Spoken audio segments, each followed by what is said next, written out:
welcome to our latest SB Talks podcast. Today is Monday, May 8th, and I'm once again joined by our Chief Investment Officer, Nick Ryder, to run the rule over the world. Welcome, Nick. Thanks, Vincent. So, Nick, last week was a big one for central banks, both locally and offshore, and it saw both the RBA make a 25 basis point move and the same for the US Federal Reserve in terms of their Fed funds rate. At our last podcast, you said we weren't done yet and there was more to come, and that was certainly how the week played out. Yeah, I think obviously a lot's been written about the RBA move, which caught a lot of people by surprise, but it wasn't of particular surprise to us, given we thought that the RBA has had more work to do. We thought they were going again. It was a question of when. When, not if. That's right. And the commentary from their April meeting suggested that they were concerned about the strong immigration and what that might do for rents later in the year. They also mentioned the possibility of public sector wage rises when they get determined in the middle of the year, given a lot of those enterprise bargaining agreements kind of roll off. And I think they've also said that in their forecast, which they released a new set on Friday, that inflation will only get back to the top of the target range of around 3% by mid-2025, and that was predicated on further rate rises above 3.6%. So taking all those things together, it did show that they did have a bias towards further tightening. So two elements to that. Only making its way back into the target zone by 2025, that's still a long way away. But broadly, Australian economy just continues to show resilience. Yeah, well, that's right. The employment picture is still very strong. So we're at 3.5% unemployment rate. The RBA's new forecast, which I mentioned, came out on Friday, see that going up to around 4%.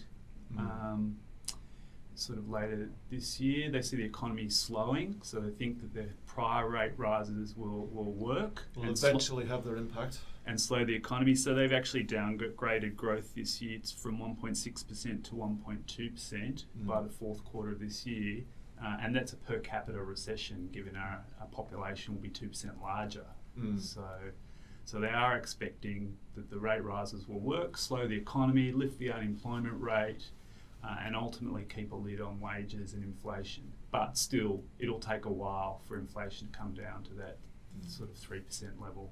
Particularly with the time taken for these fixed rate mortgages to roll off. But from here, your view still potentially one more, two more? Yeah, I think so. I mean, it's still very data dependent.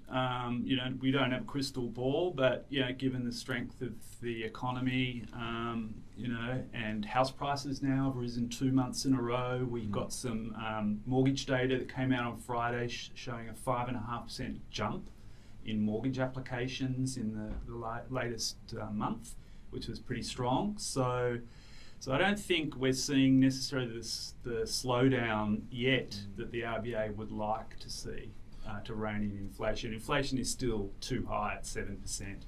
On that property data, interesting to note, on prices up but on very low volumes. So a lot of people not selling unless they're getting the price they want, which means there's a lot of sales not happening. Yeah, the data, according to, I think it's CoreLogic, is that volumes are down about 25% on where they were a year ago. So yes, small increases on light volumes.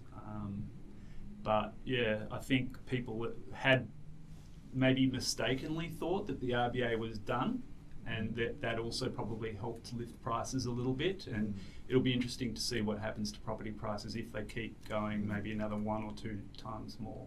Well, I guess even with the rate rise that we've had this month, that then very much puts back in people's minds what comes next, more to come, and causes a degree of caution, which is ultimately what the RBA wants. Yeah. Similar story offshore. The Fed started earlier, has gone harder, so they are now into the 5 to 5.25% sort of target zone. Yeah. They work in ranges. Also probably data dependent in terms of where they go from here. Yeah, they will be data dependent, definitely, and probably helping a bit like the RBA. Complicating the picture is the strong economy in the US. So we had non-farm payrolls last Friday for April. 253,000 jobs, well above the 180,000 expected. The unemployment rate, instead of rising from 3.5% to 3.6%, actually went down to 3.4%, which is the equal lowest since 1969. And wage growth, average hourly earnings rose from 0.3% for the month to 0.5%. So that wasn't helpful either. Wage growth going kind of in the wrong direction. So the annual wage growth in the US is now 4.4%. You know, and the Fed has said 3% is kind of where they think is, you know, that wage growth needs to be consistent with their 2% inflation target. So again, from here, what do you think in terms of the US? Yeah, well, same as Australia, data dependent, but probably the risks are tilted to the upside, that they may need to come back later in the year with further rate rises if the data is showing that the economy isn't cooling and inflation's not cooling. So we'll get another CPI number in the US this week, and that isn't really expected to show much of a slowdown in core inflation, so that'll be interesting to watch. But yeah, the Fed, you know, risks are tilted to the upside, and markets are actually have a 40% chance of a rate cut by July. It's very rare for a central bank to go from hiking to cutting within 2 months. Yeah. You know, so just not going to happen. It's probably not going to happen. Yeah. Yeah. Unless there's something very material changes in the information or the data as it comes through, and we're not seeing that yet. We will get tonight what's called the SLOOS, which is the Senior Loan Officer Opinion Survey. It's a survey of loan officers at banks. And what I guess people will be watching to see how much of the regional bank turmoil in the US is flowing through into credit data. Right. And whether that's doing some of the Fed's job for them effectively. In that it might be tightening sort of credit supply into the economy. Exactly. Albeit, again, by most measures, the economy still looks in good shape here, and earnings season continues.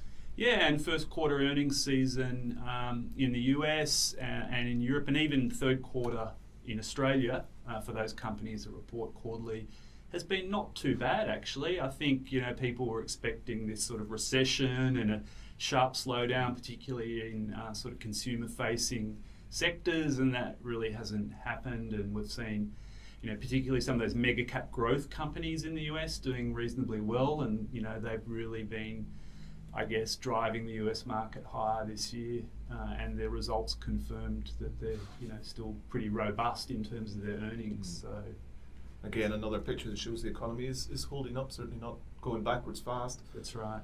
And yet, in the background, this US debt ceiling saga version, episode 21, I don't know how many debt ceiling crises we've had, too many to count, but it's still rumbling on. Yeah, it's coming into greater focus. So Janet Yellen, the Treasury Secretary, said that the Treasury might run out of money as early as the 1st of June. So that's not very far away, and so that's focused the minds of investors. So it's interesting, US Treasury notes that mature in May versus those that mature in June or July, there's a 60 basis point return difference annualized, you know, reflecting that concerns that the US might default. The risk of the July ones being after they potentially run out of money, and that's the risk right. of default there. That's right. So you get an extra 60 basis points per annum. That's material. That is material.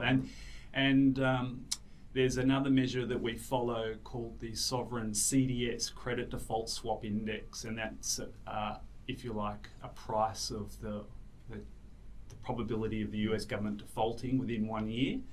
And that's at a record high. I think it's 177 basis points. Right. So that implies a decent chance of the Fed, of the Treasury defaulting. And just to remind the listeners, it's sort of we're not quite certain what the time frame is here, but how does it work, and what is our deadline that we're working toward, estimated? So it all depends on tax receipts and expenditure, so it's very difficult to get the exact date, but it does. So analysts at Goldman's think it's probably more likely in July, but I think Janet Yellen is obviously trying to put more pressure on policymakers in Congress to reach an agreement on lifting the debt ceiling ahead of that, and that's why she's nominated as early as June as a possible X date. But yeah, it does look like it's going to be probably come down to the wire. I think markets obviously aren't really reflecting the risk of that. Well, I was going to say you've just given us a couple of data points that say the bond market's definitely taking this seriously, but the equity markets don't seem to be paying much attention to it at all yet. No, and I think people just look to history and say, oh, these things always get resolved at the last minute, and it's not going to result in a catastrophic technical default by the US government, and the impact that might have on everything. So I think people just look to history and say, oh, well, it'll get sorted out. People will be pragmatic. But I think, bipartisanship in the US these days is not the same as what it might have been in 2011 when it also went down to the wire. So it is a risk that we're watching and somewhat worried about, but I think it will probably get sorted out. All right, we'll watch this space on that one. Yeah. And then more broadly in the bond markets, given the rate rises that we saw last week, how has that affected sort of medium-term, longer-term yield outlook? Yeah, well, as I said, yields are, they're still forecasting rate cuts, as soon as, middle of this year. And so the bond market is pricing, the yield curve's quite inverted. And we think, probably the risks are tilted to the upside, that, yields rise and maybe retest some of those kind of early March highs that we saw where 10 years had a sort of 4 in front of them, Before Silicon Valley Bank and Credit Suisse. That's right. and everyone adjusted their outlook. And budget season here in Australia. So various items flagged already. What do we know going into budget week? Well, we know the budget for this year, the 2023 year, is going to be much better than forecast. Largely due to strong tax receipts, due to higher commodity prices, but also more people employed, higher wages. So the tax receipts have been pretty good.